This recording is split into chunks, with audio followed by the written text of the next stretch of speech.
Hi. Today I want to talk about grieving. If you allow me, I would like to speak about it in a very informal way, as in somebody that I know needs to hear this.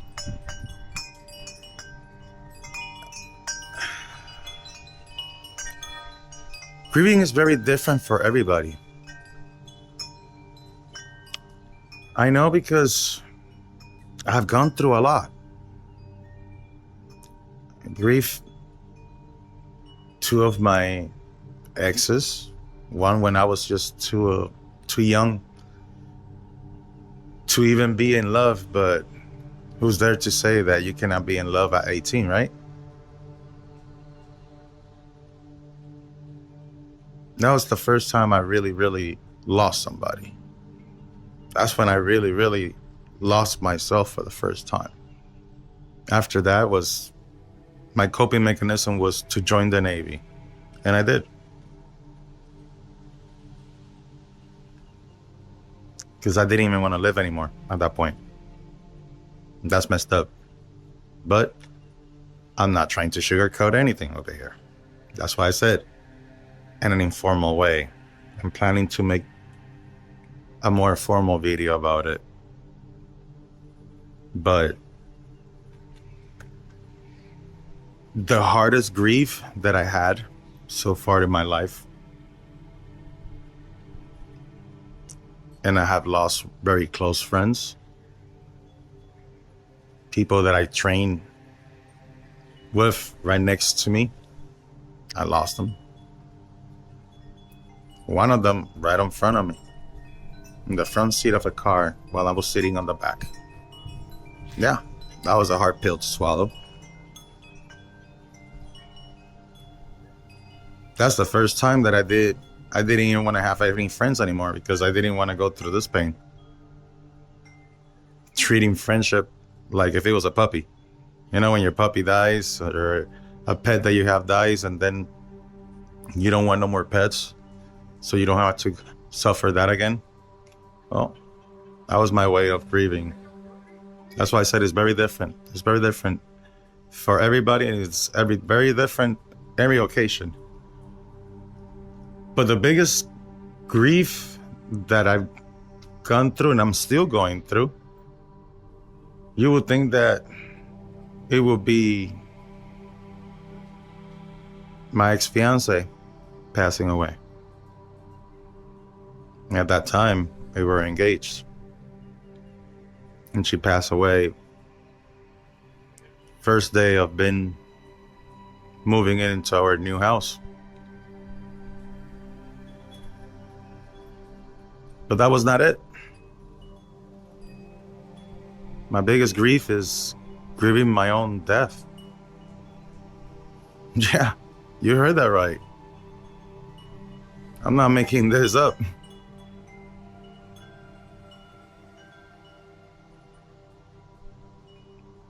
In 2011, while in Afghanistan, Kandahar, yeah, I died. And then I came up into a coma for almost 4 months. What's the hardest part? That a lot of other people didn't make it that day. And for some odd reason, I was the closest one to the actual explosive. And I'm here right in front of you talking to you. Want to talk about crazy stuff? Oh, there you have it. There's one to begin with. You know?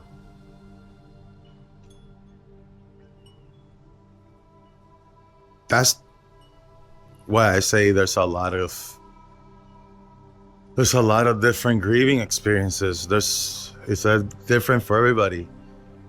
I just not making this for you to understand the grieving process. That's why I said this is not, excuse me.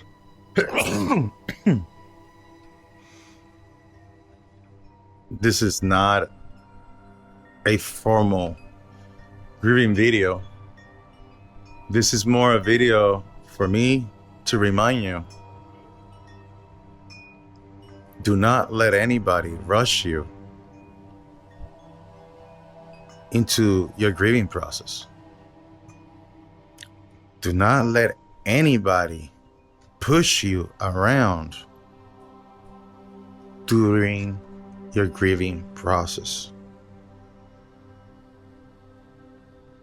You might think that you can explain this to 10,000 people and 10,000 people will understand. The truth is, maybe 5 people will understand.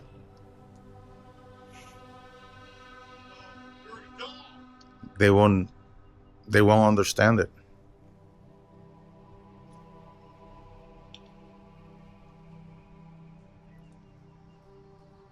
There's no rules for grieving.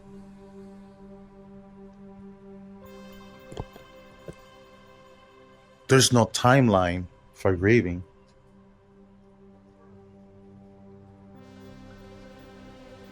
You already are suffering. You don't need all this more chaos in your life right now, because you already are suffering, my dear.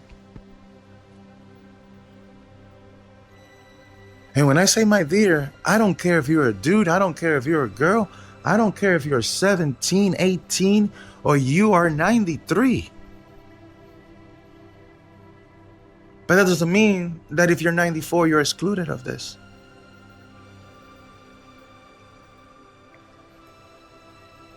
We grieve for however long we need to. Everybody has their own journey. Everybody has to learn their own way. I'm still grieving myself, and I'm alive right here making a video for all of you and for you too. And I appreciate it for not letting me hanging over here by myself. That's why I said I want it to be very informal.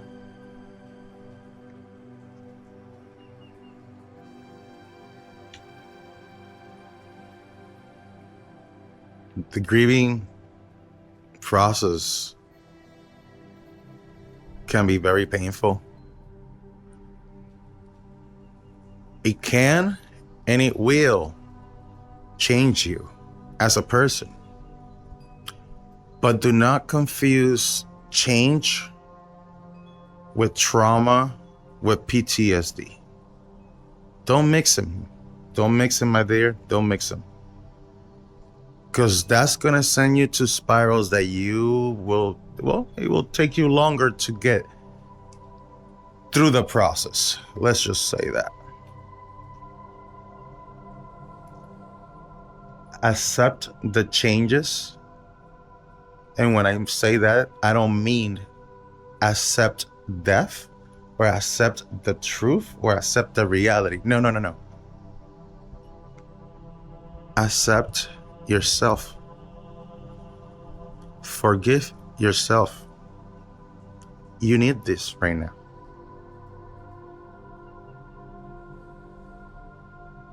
When people ask me, how long is it going to take you for you to get over this? Usually, I always have an answer for every question. But at that moment, usually my answer is, well, let's just answer with another question. Have you been dead before? Have you been in a coma, and have you ever been able to see yourself in the hospital bed? When you're in a coma, but you're looking at yourself from a third different point of view? Have you? Do you even know what an NDE is? Because I didn't know. Near death experience. Now you understand why I say I want this to be very raw. very informal. Because, yeah, I do have been on the other side. And I think that's why sometimes it makes it harder to be around your loved ones, especially when we're in a funeral or when we lose somebody.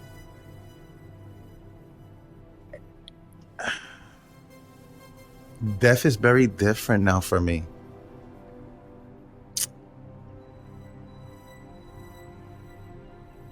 I don't want you to feel offended, and I don't want you to feel like I'm into the dark. No. I think death in my coma was the most beautiful part of my life. Dead serious. It felt like the most beautiful moment of my life. And you know what? I've been so happy to be there for the birth of my children, to be there for my parents, to be there for all these beautiful moments that I have of what I can remember of my whole life. And I call it just like that, my whole life, because this is my second chance in life. I got friends that call me, it's like, hey, that man walking. They're not so much friends, huh? Because the joke starts getting to here. Or should I say, to here, because this is the bad side of my brain. Well, at least I used to think it's the bad side of my brain. Now it's a side that I don't even know anymore. It's a side of me that now knows how to do art. It's a side of me now that loves reading books that I didn't used to. It's the side of me that now likes to compose and make music, which I have never even played a piano. I just got my first piano today. I mean, not today, this last week.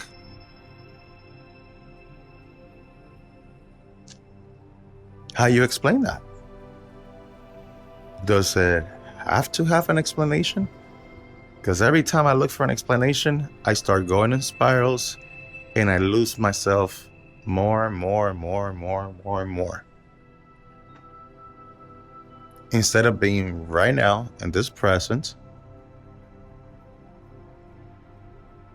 making something meaningful out of a tragedy that I cannot change. And I understand most of you will be, but you're alive. It's not the same. I didn't lose this. I didn't lose that. I get it. I get it. But when I looked at my ex-fiancée in her eyes, as she was passing away in my arms,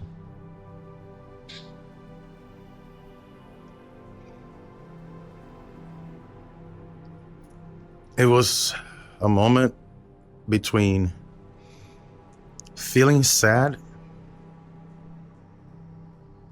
and feeling envy. And I think this is the first time I've said that out loud. It might be the reason why this video doesn't go up. Because I'm not trying to edit anything. I'm trying to be me. I'm trying to talk like a human being. Shit, sorry, but it's already hard enough to talk with my job having screws and stuff. Now I have to edit how I speak? No. This is it. This is it right now. Whoever this can help, that'll be great.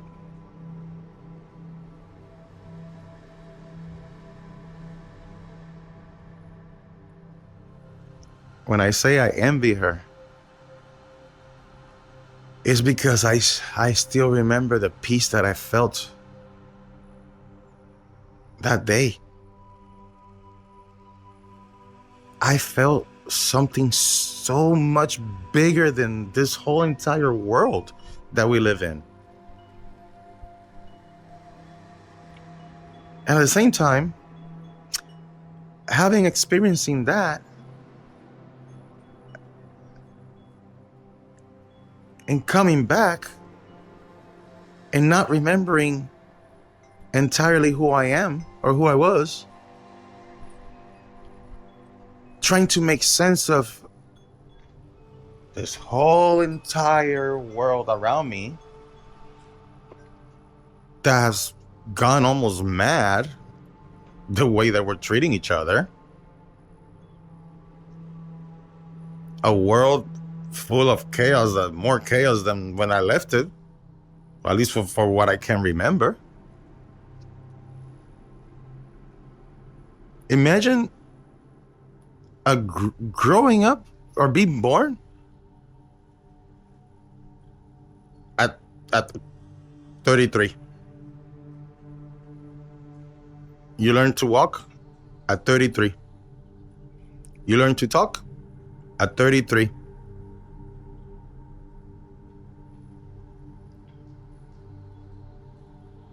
And also learn to accept that you will have to be in a wheelchair for the rest of your life at 33.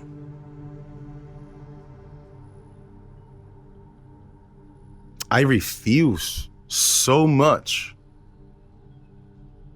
to give up that I started walking again. And I'm walking with pain, but I am walking. I am walking.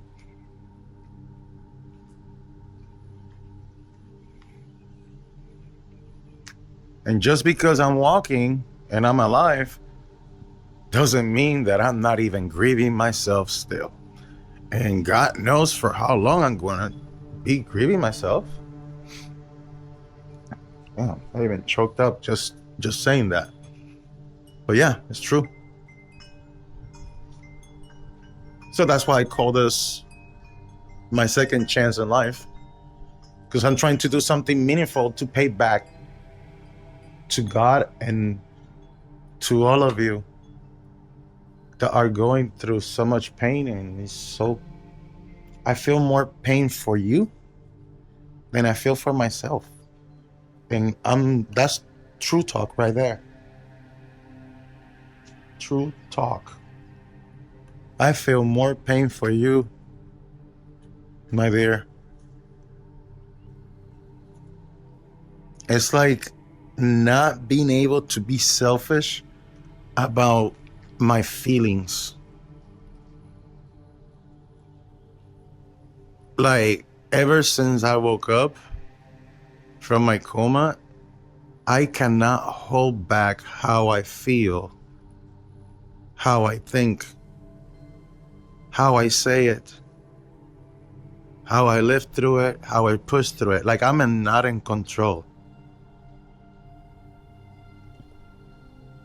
Because that is this side of the brain, the new version of Gabriel. But I'm still grieving. As a matter of fact, my fiance just lost one of her daughters last November. We are still grieving. And this video is not even for her.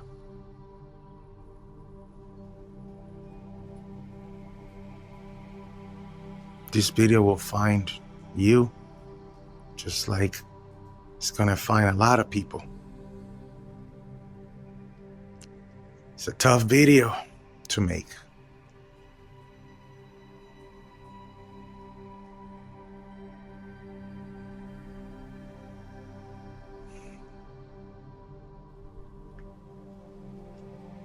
Look at those guys.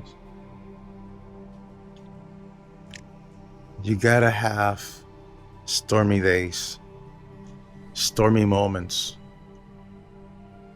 You gotta get wet, freezing cold, shiver.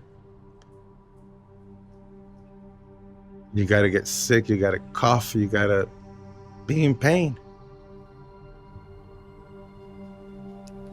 Just remember that every second that you're feeling any of those things that I just mentioned, it means that you are alive. And that might sound very stupid, but believe it or not, I learned that in the Navy, and I learned that in the Army. If you're in pain, it's okay. That means that you are alive. That gives you another opportunity to continue to getting better. That means that you have another day, another opportunity to push through.